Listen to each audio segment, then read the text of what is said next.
Welcome to kitchen spark.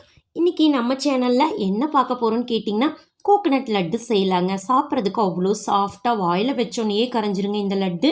அவ்வளோ டேஸ்ட்டாகவும் இருக்கும். இந்த லட்டு எப்படி செய்யலான்னு பார்க்கலாங்க. அதுக்கு முன்னாடி இன்னும் நீங்கள் நம்ம சேனலை சப்ஸ்கிரைப் பண்ணாமல் இருந்தீங்கன்னா சப்ஸ்கிரைப் பண்ணிடுங்க. அப்படியே பக்கத்தில் இருக்கிற பெல்லைக்கானை கிளிக் பண்ணிடுங்க. அப்போ தான் நம்ம போடுற வீடியோஸ் எல்லாமே உங்களுக்கு உடனே நோட்டிஃபிகேஷனில் வருங்க.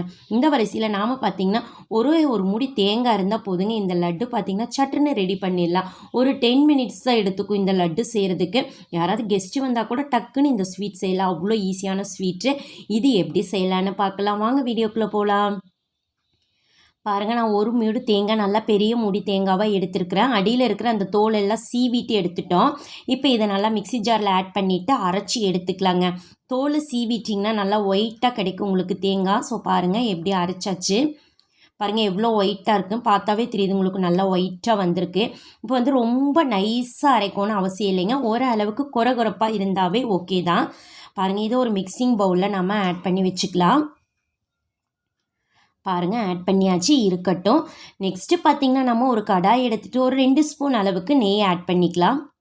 ஆட் பண்ணிவிட்டு நெய் காஞ்சதுக்கப்புறம் நம்ம எடுத்து வச்சுருக்க தேங்காவை இதில் மிக்ஸ் பண்ணி விட்டுறலாம். பாருங்கள், ஆட் பண்ணிவிட்டு நல்லா மிக்ஸ் பண்ணணும். இப்போ நெய்யில் தேங்காய் நல்லா வறுபடணுங்க. நல்லா வாசனை வர வரைக்கும் நல்லா வறுத்துக்கலாம். பாருங்கள், நல்லா வறுபட்டுருச்சு.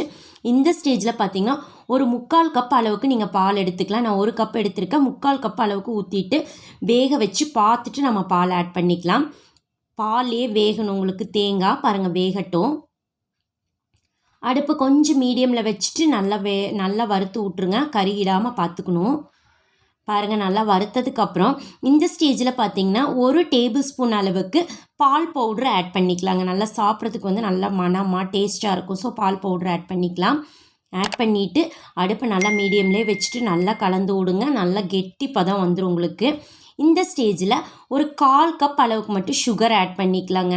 ஏன்னா ஆல்ரெடி தேங்காயில் சுகர் இருக்கும் உங்களுக்கு. ஸோ 1/4 கப்பே உங்களுக்கு கரெக்டாக இருக்கும். ஸோ 1/4 கப் ஆட் பண்ணி பாருங்கள், அதுவும் மிக்ஸ் பண்ணி விடுங்க. சுகர் மெல்ட் ஆக கொஞ்சம் இலகி வரும். இருந்தாலும் உங்களுக்கு வெந்துடும். பாருங்கள், நல்லா வெந்து நான் ஒரு பிளேட்டுக்கு மாற்றி வச்சுருக்கிறேன். பாருங்கள், ஆறட்டும். பாருங்கள், லைட்டான வெதுப்பான சூட்டில் நாம் இந்த மாதிரி உருண்டை பிடிச்சிக்கலாம்.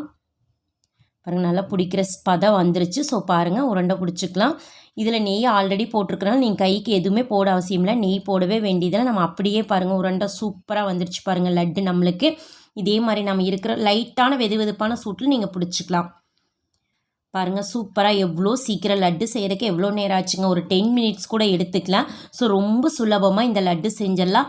ஆனால் சாப்பிட்றதுக்கு பார்த்திங்கன்னா அவ்வளோ டேஸ்ட்டாக இருக்குங்க. வாயில் வச்சோன்னே கரைஞ்சிரும் இந்த லட்டு உங்களுக்கு. ஸோ நீங்கள் குழந்தைங்க பெரியவங்க யாராக இருந்தாலும் இந்த லட்டு செஞ்சு கொடுக்கலாம். நல்ல ஹெல்த்தியான லட்டு உங்களுக்கு. தேங்காய் அவ்வளோ உடம்புக்கு நல்லது. ஸோ இந்த மாதிரி குழந்தைகளுக்கு நீங்களும் ஒரு முறை செஞ்சு கொடுத்து பாருங்கள். திரும்ப இந்த ஸ்வீட் உங்களுக்கு செஞ்சு கொடுக்க சொல்லி வற்புறுத்துவாங்க. அந்த அளவுக்கு டேஸ்ட் இருக்கும். ஸோ நீங்கள் செஞ்சு பார்த்துட்டு எப்படி இருக்குதுன்னு கமெண்ட் பாக்ஸில் கமெண்ட் பண்ணுங்கள். உங்களுக்கு இந்த வீடியோ பிடிச்சிருந்ததுன்னா உங்கள் ஃப்ரெண்ட்ஸுக்கெல்லாம் ஷேர் பண்ணுங்கள், லைக் பண்ணுங்கள். மறக்காமல் கிச்சன் ஸ்பார்க் சேனலுக்கும் சப்ஸ்கிரைப் பண்ணுங்கள். மீண்டும் சந்திக்கலாங்க நாளைக்கு இன்னொரு புது ரெசிபியோட. அது வரைக்கும் நன்றி, பாய்.